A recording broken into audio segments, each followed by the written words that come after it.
sous un tonnerre d'applaudissements. Merci Madame la Présidente. Mes chers collègues, cet article vise à permettre aux étrangers de séjourner en France sans attestation de demande de délivrance ou de renouvellement de titre de séjour et de récépissé clairement établi, mais simplement avec un document provisoire qui leur permettrait par ailleurs d'exercer une activité professionnelle. Je vous trouve bien timorés finalement, mes chers collègues. Tant qu'on y est, abrogeons tout papier d'identité. Comme ça, tout le monde pourrait venir dans notre beau pays et vous serez enfin heureux dans votre pays du vivre ensemble que vous appelez de vos voeux, mais que vous ne voulez pas, bien sûr, en bas de chez vous. Un pays du vivre ensemble qui est devenu dans des centaines de quartiers et de villes des zones d'ultra-violence.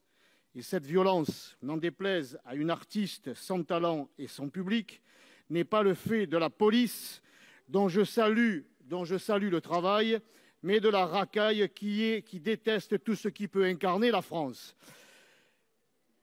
Nos compatriotes continueront, eux, de se pousser pour faire de la place aux autres et vous vous féliciterez de toute cette diversité que vous ne voyez qu'à la télé ou dans les bureaux de vote, clientèle bien fidèle et pour l'instant docile.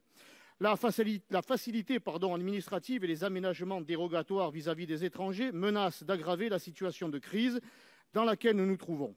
L'urgence impose la prudence en matière sanitaire et sécuritaire, ce qui implique des règles claires et un cadre strict.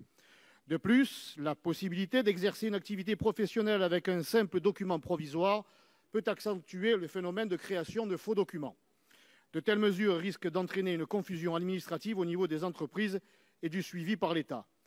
On nous avait promis des changements après cette crise sanitaire, les voici. Toujours plus de laxisme pour les filières d'immigration et un déséquilibre démographique encouragé.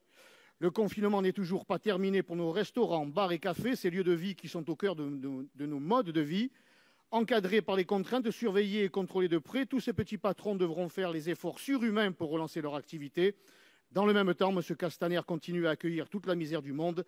Mme Belloubet ouvre les centres de détention.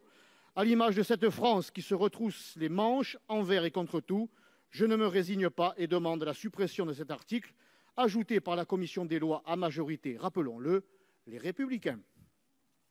Merci.